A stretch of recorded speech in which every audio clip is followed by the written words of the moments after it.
Oke.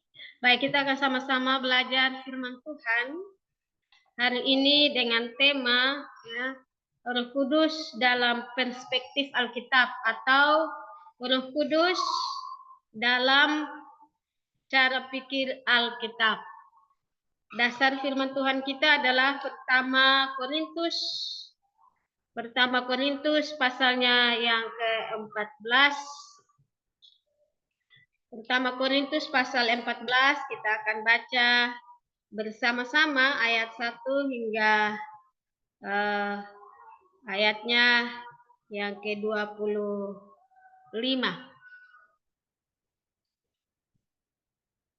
Sudah? Kita mulai. Sekali lagi tentang karunia roh.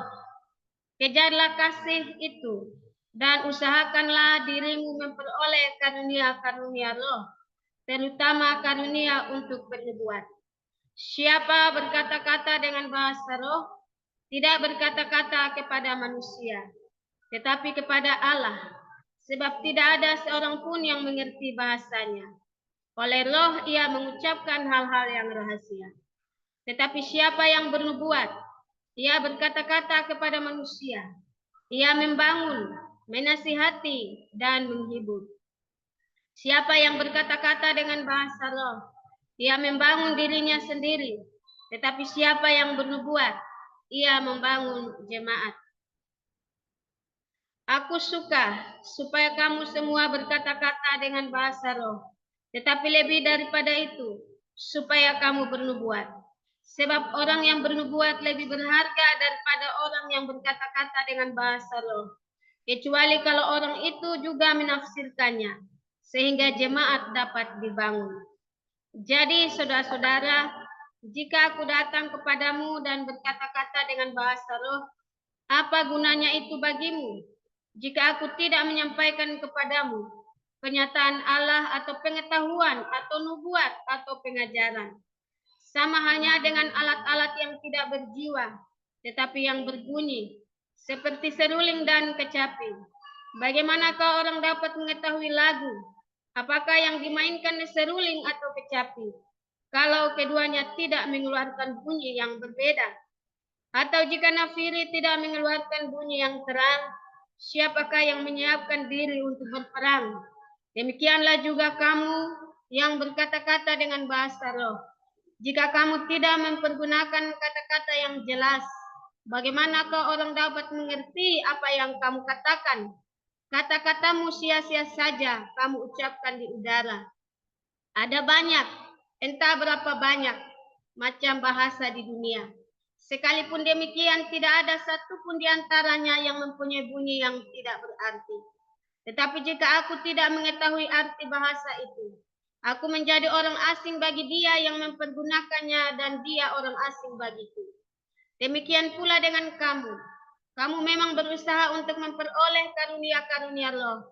Tetapi lebih daripada itu, hendaklah kamu berusaha mempergunakannya untuk membangun jemaat. Karena itu siapa yang berkata-kata dengan bahasa roh, ia harus berdoa supaya kepadanya diberikan juga karunia untuk menafsirkannya. Sebab jika aku berdoa dengan bahasa roh, maka roh pula yang berdoa, tetapi akal budiku tidak turut berdoa. Jadi apakah yang harus kubuat? Aku akan berdoa dengan rohku, tetapi aku akan berdoa juga dengan akal budiku. Aku akan menyanyi dan memuji dengan rohku, tetapi aku akan menyanyi dan memuji juga dengan akal budiku. Sebab jika engkau mengucap syukur dengan rohmu saja, bagaimanakah orang biasa yang hadir sebagai pendengar dapat mengatakan amin atas pengucapan syukurmu? Bukankah ia tidak tahu apa yang kau katakan? Sebab sekalipun pengucapan syukurmu itu sangat baik, tetapi orang lain tidak dibangun olehnya. Aku mengucap syukur kepada Allah, bahwa aku berkata-kata dengan bahasa roh lebih daripada kamu semua. Tetapi dalam pertemuan jemaat, aku lebih suka mengucapkan 5 kata yang dapat dimengerti untuk mengajar orang lain juga, daripada beribu-ribu kata dengan bahasa roh. Saudara-saudara, janganlah sama seperti anak-anak dalam pemikiranmu. Jadilah anak-anak dalam kejahatan, tetapi orang dewasa dalam pemikiranmu. Dalam hukum Taurat ada tertulis, oleh orang-orang yang mempunyai bahasa lain dan oleh mulut orang-orang asing. Aku akan berbicara kepada bangsa ini. Namun demikian mereka tidak akan mendengarkan aku, firman Tuhan. Karena itu karunia bahasa roh adalah tanda bukan untuk orang yang beriman, tetapi untuk orang yang tidak beriman. Sedangkan karunia untuk bernubuat adalah tanda bukan untuk orang yang tidak beriman, tetapi untuk orang yang beriman. Jadi kalau seluruh jemaat berkumpul bersama-sama dan tiap-tiap orang berkata-kata dengan bahasa roh, lalu masuklah orang-orang luar atau orang-orang yang tidak beriman, tidakkah akan mereka katakan bahwa kamu gila? Tetapi kalau kamu semua bernubuat, lalu masuk orang yang tidak beriman atau orang baru, dia akan diyakinkan oleh semua dan diselidiki oleh semua. Segala rahasia yang terkandung di dalam hatinya akan menjadi nyata, sehingga ia sujud menyembah Allah dan mengaku sungguh Allah ada di tengah-tengah kamu.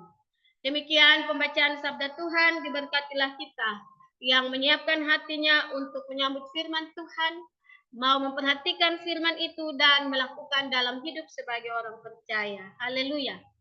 Haleluya. Haleluya. Haleluya. Baik, shalom. Shalom Cafe, terima kasih sudah gabung. Baik saudara yang dikasih oleh Tuhan Yesus Kristus, hari ini kita akan belajar bahasa roh dalam perspektif Alkitab atau dalam pandangan atau kacamata Alkitab. Istilah bahasa roh mulai populer dalam kalangan orang percaya ya, sejak peristiwa di Yerusalem, peristiwa Pentakosta. Itu menghebohkan satu Yerusalem, ya bahkan seluruh dunia. Dalam hal ini orang-orang yang hadir di perayaan Pentakosta itu. Saat itu ketika rasul-rasul sedang berdoa, sedang beribadah, tiba-tiba seperti bunyi tiupan angin yang kencang melanda tempat mereka berkumpul, dan seketika itu juga seperti lidah-lidah api yang bertebaran di atas 11 rasul itu, di atas kepala mereka. Dan 11 rasul ini dikaruniakan bahasa yang tidak mereka mengerti, tetapi dimengerti oleh orang-orang yang hadir dalam Pentakosta waktu itu. Kita bisa lihat itu dalam Kisah Para Rasul pasal 2. Kisah Para Rasul pasal 2 ayat 1 hingga ayatnya yang ke-13. Kita bisa lihat ayat 1 dan 2. Ketika tiba-tiba hari Pentakosta, semua orang percaya berkumpul di satu tempat. Tiba-tiba turunlah dari langit suatu bunyi seperti tiupan angin keras yang memenuhi seluruh rumah di mana mereka duduk. Dan tampaklah kepada mereka lidah-lidah seperti nyala api yang bertebaran dan hingga pada mereka masing-masing.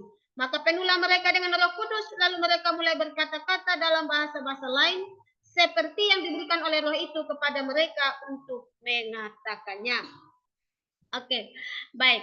Nah, sejak itu ya bahasa Roh dianggap sebagai bahasa yang spektakuler, ya, karena dianggap itu pemberian langsung oleh Roh Kudus. Oleh beberapa kalangan gereja, keyakinan yang bodoh ini diwariskan. Ya. Tidak heran kalau kemarin ya dalam KKR Pentakosta, seorang yang bernama Philip Mantova, ya, Philip Mantova kemarin membuat heboh satu NTT dengan kebodohannya, ya, yang mereklamikan bahasa roh secara gamblang dan sembrono, seolah-olah dia adalah pemilik Roh Kudus dan subjek utama dari karunia bahasa roh. Supaya saya dan saudara tidak terjebak dalam kebodohan yang serupa, mari kita lihat teks kita, ya. Apa kata Alkitab tentang bahasa roh? Menurut 1 Korintus 14 ayat 1 hingga ayat yang ke-25. Saudara yang dikasihi oleh Tuhan Yesus Kristus, surat 1 Korintus disebut surat karena ini merupakan tulisan atau surat yang ditulis oleh Rasul Paulus kepada jemaat di Korintus. Diperkirakan ini adalah surat yang kedua dari 3 buah surat Rasul Paulus untuk jemaat di Korintus. Surat ini dilayangkan Paulus kepada jemaat di Korintus untuk menjawab pergumulan jemaat atau pertanyaan jemaat terkait dengan kondisi yang mereka hadapi dalam jemaat. Saudara bisa lihat itu dalam 1 Korintus pasal 7 ayatnya yang pertama. Ya.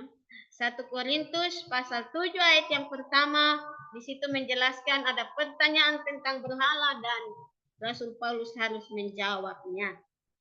Nah, Korintus ini adalah sebuah kota yang terletak di Yunani. Korintus merupakan kota terpenting zaman itu karena merupakan jalur perdagangan. Ya.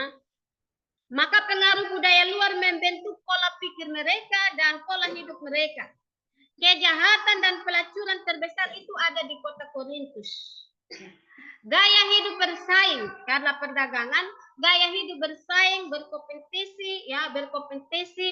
berkompetisi menjadi pola hidup mereka. Dan itu terbawa dalam persekutuan jemaat. Bisa lihat itu dalam 1 Korintus pasal 3. Ya. 1 Korintus pasal 3 di situ menggambarkan tentang kondisi jemaat yang hidup dalam perselisihan. Ya. Siapa yang lebih besar, siapa yang lebih berpengaruh. Ya. Termasuk juga dalam penggunaan karunia-karunia. Ya. Terutama dalam penggunaan karunia bahasa roh. Masing-masing memamerkan bahwa mereka juga bisa berbahasa roh. Menyebabkan kesalahan dalam memakai bahasa roh atau dalam memaknai bahasa roh. Kita bisa lihat itu dalam 1 Korintus pasal 12 sampai 14. Ya.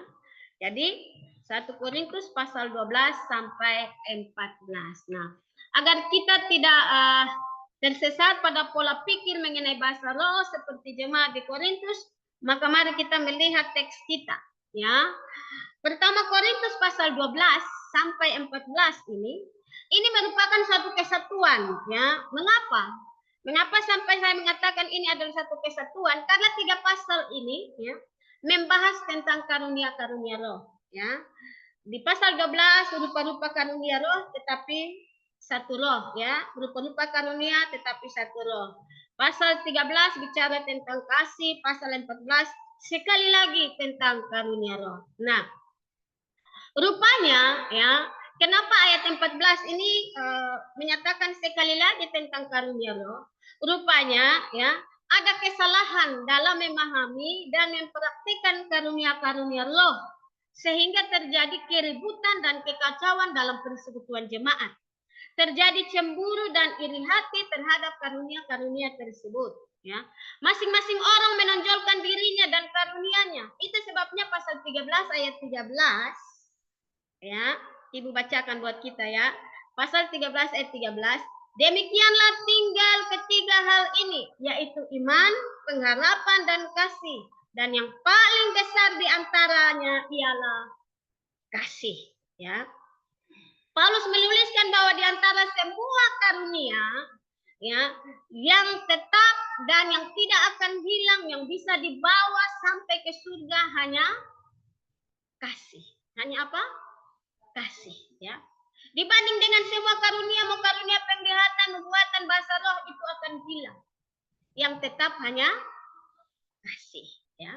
Di pasal 14 ayat yang pertama Rasul Paulus mengingatkan kembali jemaat, ya, supaya mereka mengejar kasih. Dia bilang apa? Kejarlah kasih itu dan usahakanlah dirimu memperoleh karunia-karunia roh, terutama karunia untuk bernubuat, ya, terutama karunia untuk bernubuat.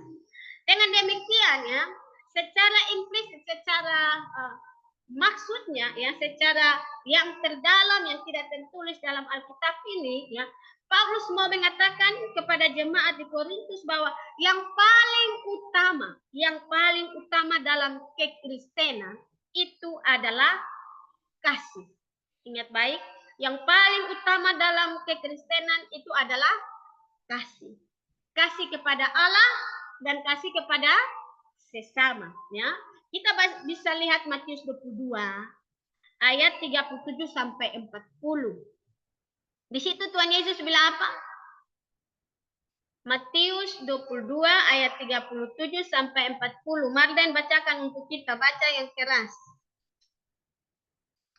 Matius 22 ayat 37 sampai 40.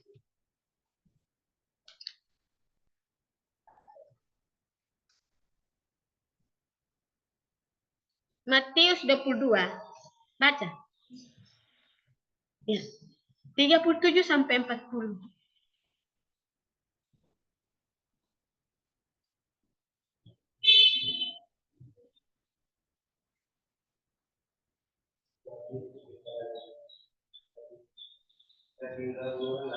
Alamu dari pikiran dulu dan pikiran baru dan dengan pikiran akal budi.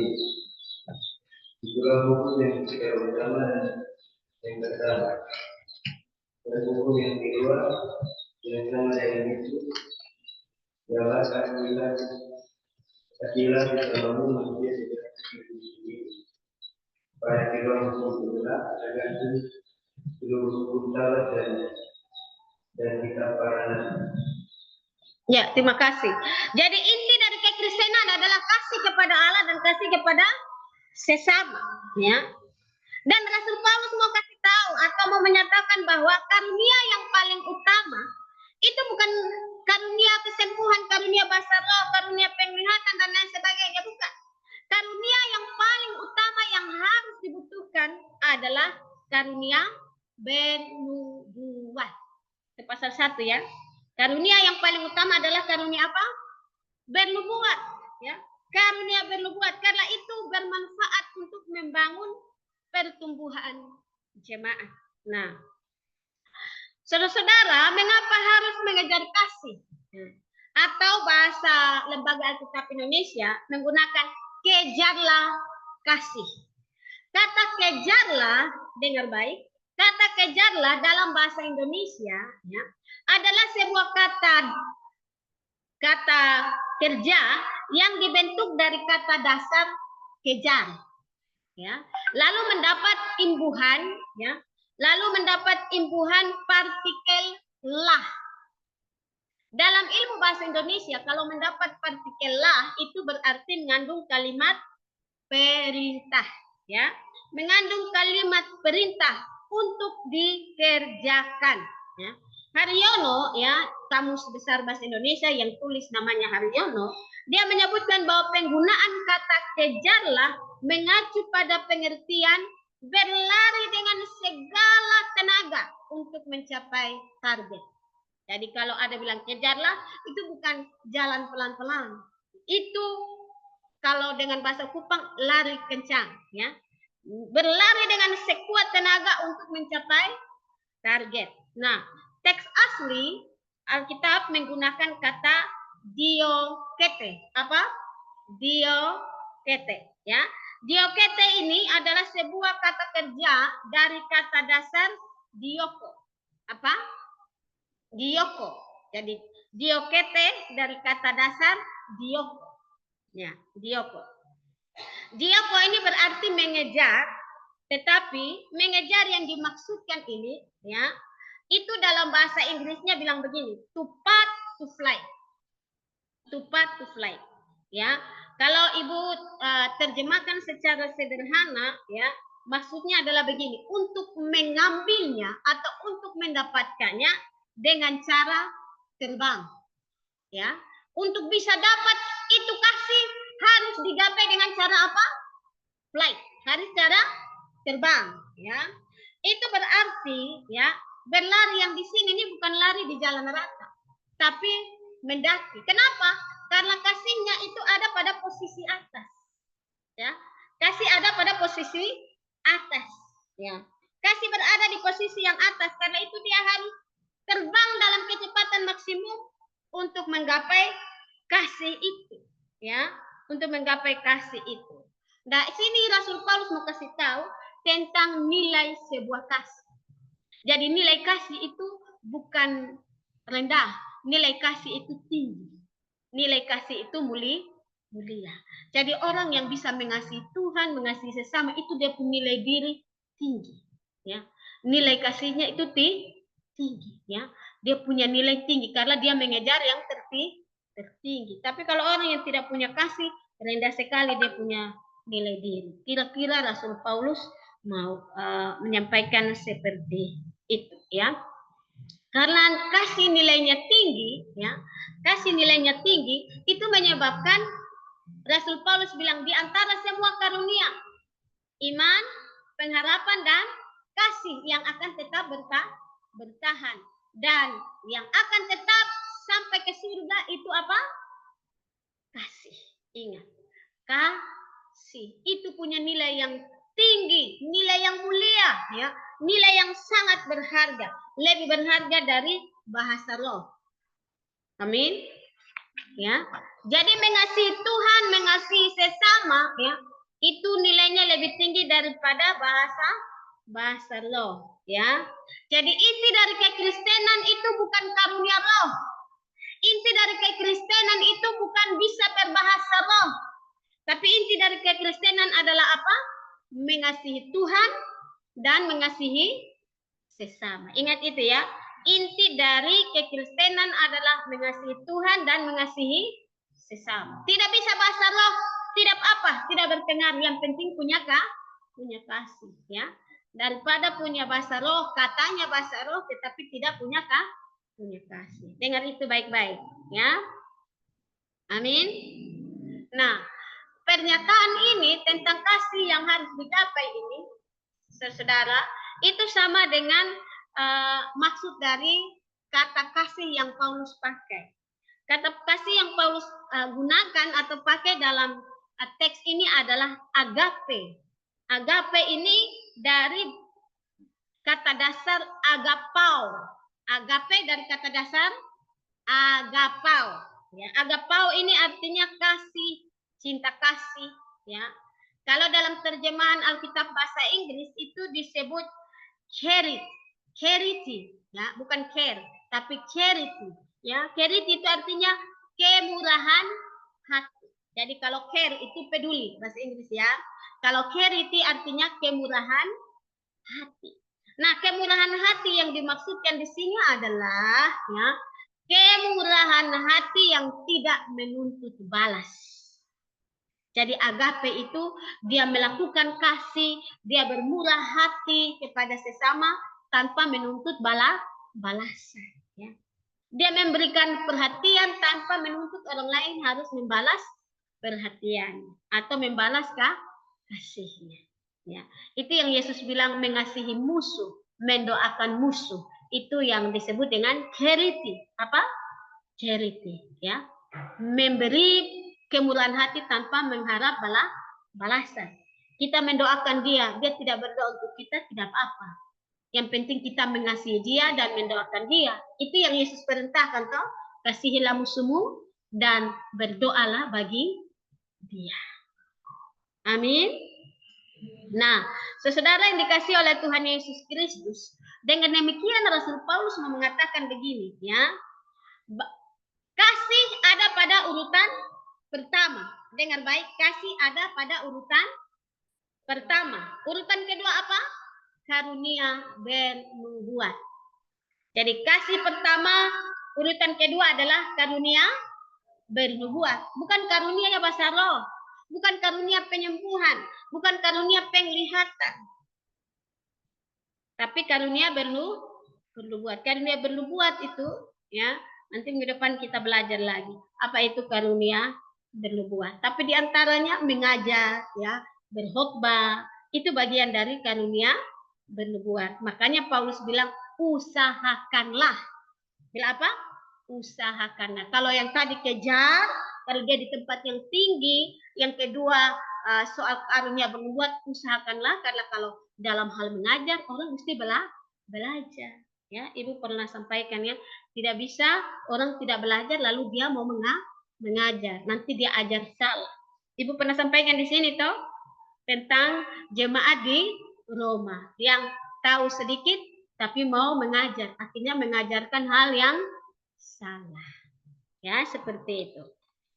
Nah, saudara yang dikasih oleh Tuhan Yesus Kristus, kata yang dipakai dalam Alkitab tentang usahakanlah, ya, ini menggunakan bahasa aslinya itu kata zelo. Kata apa?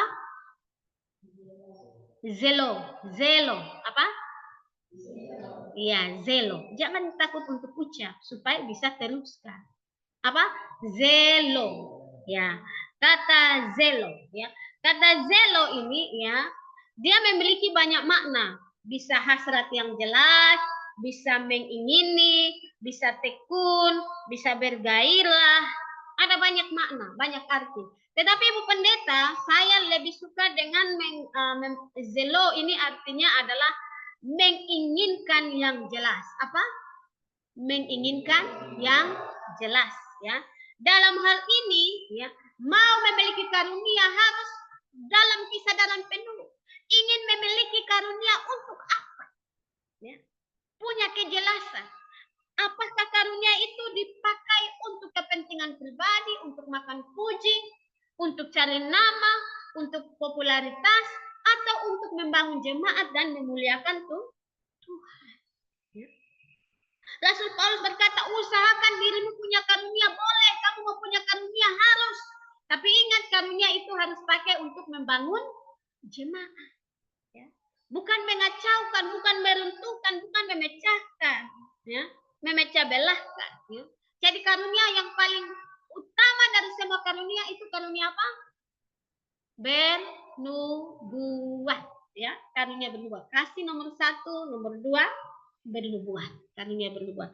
Bahasa roh, kesembuhan, lain-lain itu kesekian. Ya, apalagi bahasa roh, Ibu kira itu paling didasar sekali. Ala sepatu. Ya. Karena Paulus sendiri tidak menganjurkan itu. Ya, Paulus sendiri tidak menganjurkan itu.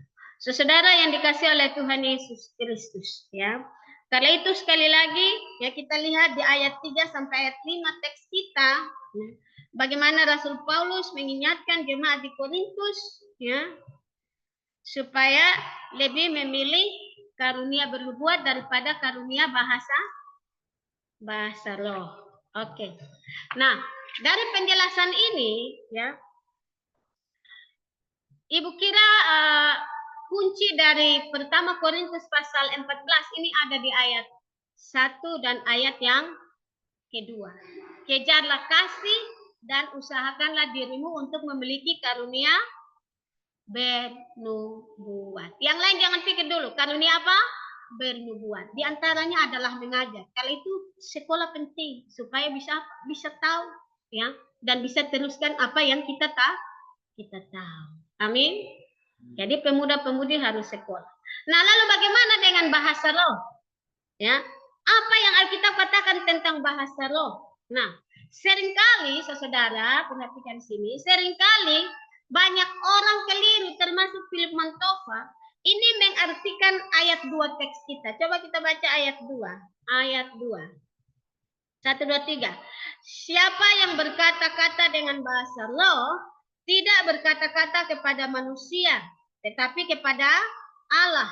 Sebab tidak ada seorang pun yang mengerti bahasanya, oleh roh ia mengucapkan hal-hal rahasia. Nah, seringkali Philip Mantova dan kawan-kawan salah artikan ini, lalu mereka bujuk mengajarkan orang demikian. Ya. Kamu harus berdoa pakai bahasa roh, supaya yang tahu hanya kita dan Tuhan. Iblis tidak tahu. Iblis tidak bisa tahan doa kita. Iblis tidak bisa palang doa kita. Hei, dengar baik-baik. Kalau kamu ada bicara dengan Tuhan, dengar baik-baik. Kalau kamu ada bicara dengan Tuhan, tidak ada satu makhluk pun yang bisa membatasi percakapan kamu dengan Tuhan. Amin. Ya, saya kasih contoh. Kalau kamu sedang omong di orang tua atau pejabat, ya ketemu, kamu omong siapa yang pegang? Tidak ada yang ganggu, bukan? Apalagi otoritas Tuhan punya otoritas yang luar biasa. Ya. Jadi itu pemikiran yang salah, pemikiran yang keliru, pemikiran yang sesat karena tidak tahu maknanya. Nah, lalu kenapa dengan ini firman Tuhan bilang seolah-olah kita bicara dengan Tuhan? Dengar baik-baik. Ini Rasul Paulus sedang menyindir. Sedang apa? Menyindir, bahasa sindir, ada kritik, ada tegur mereka, tapi dia pakai bahasa yang halus. Dan kalau lu omong lalalala, hanya lu dan Tuhan yang tahu. Yang lain tidak tahu. Nah, seperti itu. Ya, kita lihat ayat 7 sampai ayat 11, ya. Ayat 7 sampai ayat 11, di situ Rasul Paulus, ya. Rasul Paulus jelaskan kembali, dengar baik, ayat 7 sampai 11. Ya. Ayat 7 sampai 11 di situ Rasul Paulus jelaskan kembali mengapa dia sampai mengatakan kalau bahasa roh itu kamu hanya bicara dengan Tuhan, ya. Kita baca ayat 7 sampai 11, ya. Sama hanya dengan alat-alat yang tidak berjiwa tetapi yang berbunyi, ya. Ini kritikan halus, ya, Rasul Paulus kepada jemaat di Korintus yang terlalu bangga dengan bahasa roh, lalu dia nana-nana lili-lili lalalala, tidak jelas, ya. Kita baca sekali lagi, 1, 2, 3. Sama hanya dengan alat-alat yang tidak berjiwa tetapi yang berbunyi seperti seruling dan kecapi. Bagaimanakah orang dapat mengetahui lagu? Apakah yang dimainkan seruling atau kecapi? Kalau keduanya tidak mengeluarkan bunyi yang berbeda. Atau jika nafiri tidak mengeluarkan bunyi yang terang, siapakah yang menyiapkan diri untuk berperang? Demikianlah juga kamu yang berkata-kata dengan bahasa roh. Jika kamu tidak mempergunakan kata-kata yang jelas, bagaimanakah orang dapat mengerti apa yang kamu katakan? Kata-katamu sia-sia saja kamu ucapkan di udara. Ada banyak, entah berapa banyak macam bahasa di dunia. Sekalipun demikian, tidak ada satupun di antaranya yang mempunyai bunyi yang tidak berarti. Tetapi jika aku tidak mengetahui arti bahasa itu, aku menjadi orang asing bagi dia yang mempergunakannya dan dia orang asing bagiku. Ya. Jadi di sini Rasul Paulus mau kasih tahu bahwa kamu pembahasa roh itu tidak ada arti sama sekali. Ya. Karena kamu juga tidak mengerti, orang lain juga tidak mengerti, sama-sama buta.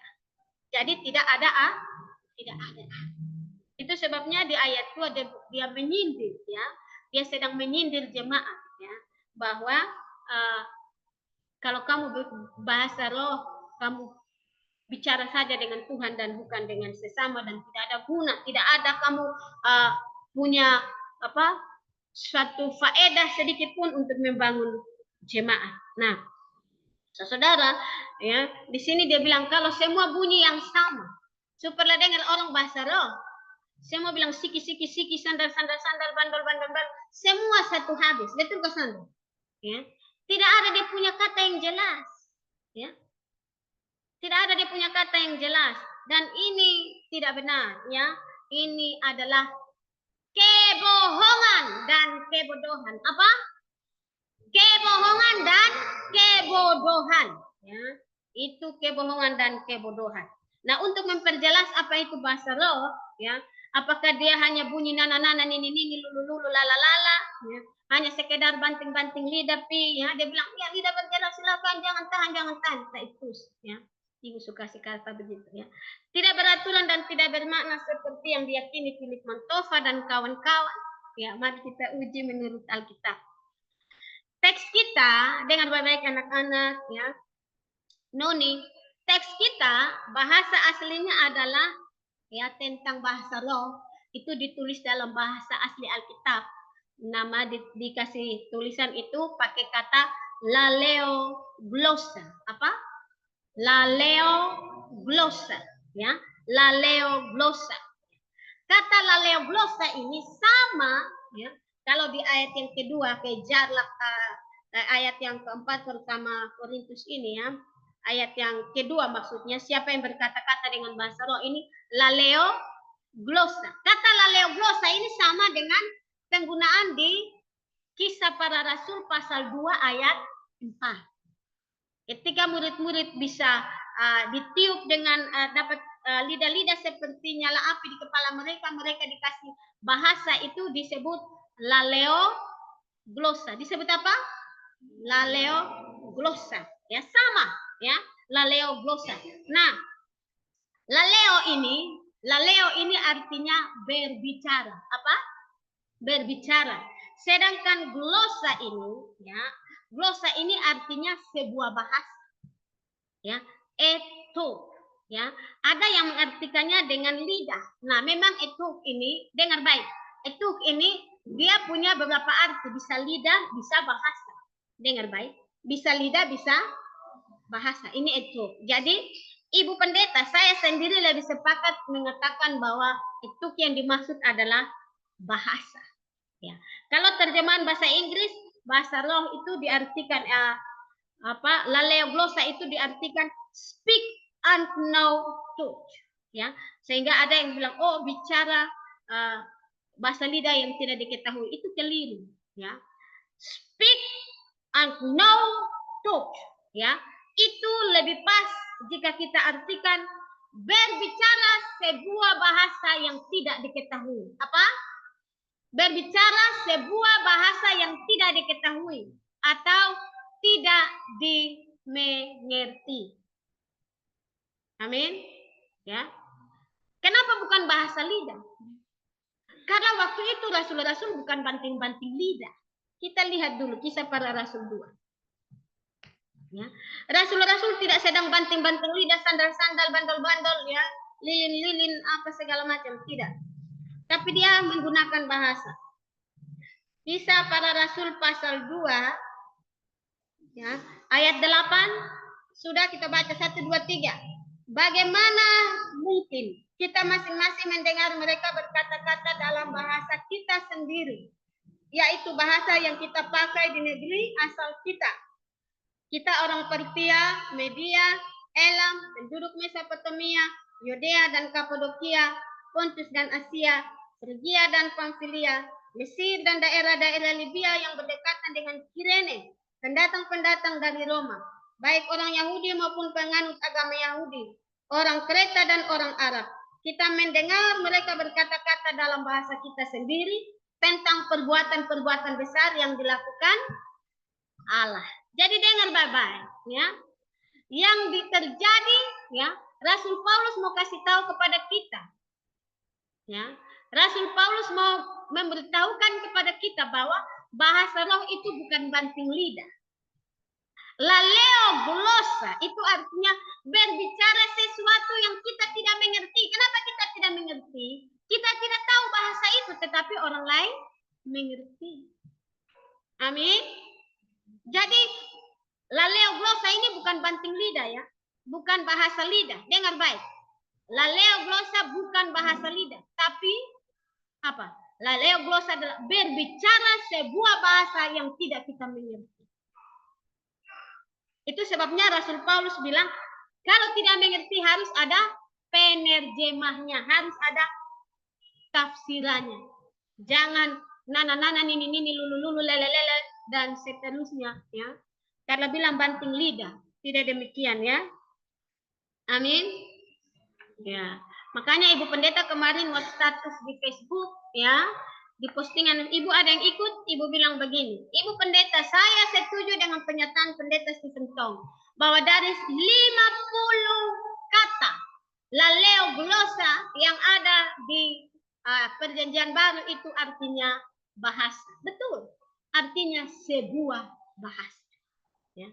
Jadi laleo glosa artinya berbicara sebuah bahasa yang tidak kita ketahui atau tidak kita mengerti. Itu ya. Jadi kalau bilang, oh bahasa roh itu bahasa lidah, tidak, itu bukan bahasa lidah, ya. Artinya berbicara sesuatu yang tidak kita mengerti. Itu sebabnya sekali lagi Rasul Paulus bilang harus ada penafsirnya. Kita bisa baca itu di ayat 14 sampai 17. Lala baca 14 sampai 17 kita semua.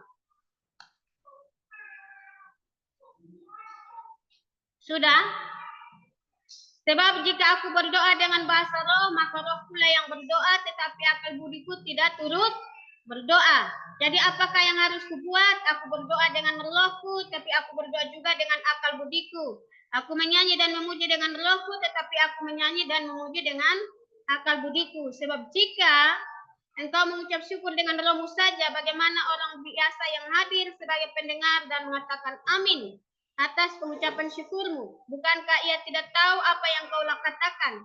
Sebab sekalipun pengucapan syukurmu itu sangat baik, tetapi orang lain tidak dibangun olehnya. Nah, sekali lagi, ya, sekali lagi ini bukan pujian, bukan kata pujian bahwa wah hebat ya, kamu hanya bisa bicara dengan Tuhan Allah, iblis juga tidak tahu, manusia juga apalagi. Ini bukan pujian, ini kritikan, ini sindiran halus. Kenapa? Coba kita lihat pertama Korintus pasal 3. Ya. Pertama Korintus pasal 3, di situ Rasul Paulus bilang, ya, ayat 1, 2 dan 3, Dan aku, saudara-saudara, pada waktu itu tidak dapat berkata-kata dengan kamu seperti dengan manusia rohani, ya, tetapi hanya dengan manusia duniawi yang belum dewasa dalam Kristus. Susulah yang kuberikan kepadamu bukanlah makanan keras, sebab kamu belum pernah dapat menerimanya, dan sekarang pun kamu belum dapat menerimanya. Ya, ayat 3, ya. Karena kamu manusia duniawi, sebab jika di antara kamu ada iri hati perselisihan, ya, bukankah itu menunjukkan bahwa kamu manusia duniawi dan bahwa kamu hidup secara manusiawi, ya. Jadi dengar baik-baik, ini adalah kritikan Rasul Paulus, ya, teguran bahwa yang kamu buat itu sama saja, tidak ada guna. Kamu hanya omong dengan Tuhan dan tidak ada guna, ya. Tidak bikin apa-apa untuk sesama, mendingan tidak punya karunia sama sekali tapi memiliki kasih, karena bisa melakukan sesuatu untuk sesama, bahkan untuk Tuhan juga, ya, seperti itu. Nah, dengar baik, itu sebabnya di ayat 18 dia bilang begini, ayat 18 1 Korintus 14 tadi, ya. Coba satu orang baca ayat 18. Aku mengucap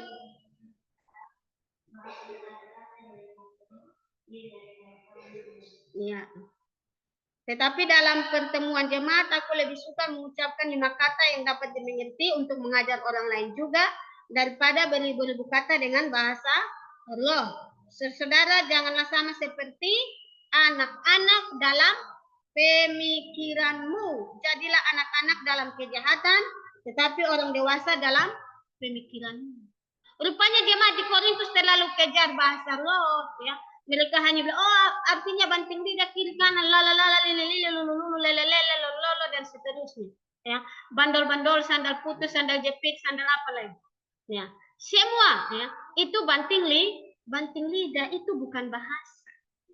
Amin. Ya. Paulus bilang itu tidak ada guna. Saya ini kalau mau bicara soal bahasa, saya tahu banyak bahasa, 5 bahasa itu dia kuasai. Tapi saya tidak pakai dalam jemaat karena saya tahu kamu tidak mengerti. Ya. Dengar baik-baik. Begitu ya Lala, ya. Ya. Jadi Rasul Paulus bilang ini jemaat masih anak-anak. Dia datang sindir menggunakan kata-kata yang halus, kata-kata yang dibungkus supaya mereka tidak menjadi murtad. Ya. Setelah itu, ya, di ayat 22 sampai 25, ya, Rasul Paulus bilang apa? Coba baca ayat 22 sampai 25. Karena itu karunia bahasa roh adalah tanda bukan untuk orang yang beriman, tapi untuk orang yang tidak beriman. Waktu itu Pentakosta, murid-murid bahasa roh, orang-orang Mesopotamia, Makedonia, bangsa-bangsa kafir di sekitar Yerusalem menjadi percaya. Jemaat Korintus sudah jemaat percaya kepada Tuhan. Jadi tidak perlu lagi bahasa roh. Philip Montova bodoh, Philip Montova sesat. Orang Kristen di NTT sudah kenal Tuhan, bukan orang kafir. Lalu dia datang bodohi semua dengan bahasa, bukan bahasa yang baru, tapi bahasa banting lidah yang tidak jelas. Ya. Itu sesat. Bukan hanya keliru, tapi sesat. Dengan Bapak itu sesat. Amin.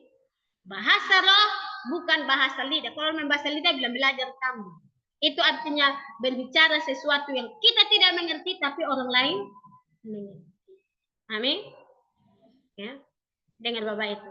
Kalau orang bilang, mari saya berdoa tumpang tangan supaya kamu penuh Roh Kudus, kamu dapat Roh Kudus, kamu bisa bahasa roh, bilang cukup. Saya sudah ada Roh Kudus. Kalau saya bisa datang berdoa, beribadah di tempat ini, itu karena saya dipimpin Roh Kudus. Saya sudah ada Roh Kudus, tidak usah kamu roh lagi saya. Amin. Kalau bilang saya berdoa supaya kamu bisa bahasa roh, ya mau omong apa lala ucap saja. Bilang stop, saya tidak mau. Itu macam orang kesurupan, itu roh kuda, bukan Roh Kudus. Roh apa? Iya, karena saya itu kuda, ya. Saya melompat kiri, melompat kanan sampai itu kuda. Itu tahu, nah kalau sembahyang di orang pun tempat, jangan bagaya kok, ya. Boleh beribadah, tapi kalau bilang, mari pemuda-pemudi, saya doakan saudara penuh Roh Kudus, bilang, Dia datang nih karena Roh Kudus jadi cukup. Cukup Roh Kudus satu saja tidak apa. Jangan pikir kalau Roh Kudus banyak, ya itu Roh Kudus menurut dia, tapi bukan menurut Tuhan. Amin. Jadi jangan mau disesatkan, jangan mau dibodohi, ya tidak boleh dibodohi, jangan mau dibodohi. Oke baik. Yang paling terakhir menjadi kesimpulan kita. Yang pertama,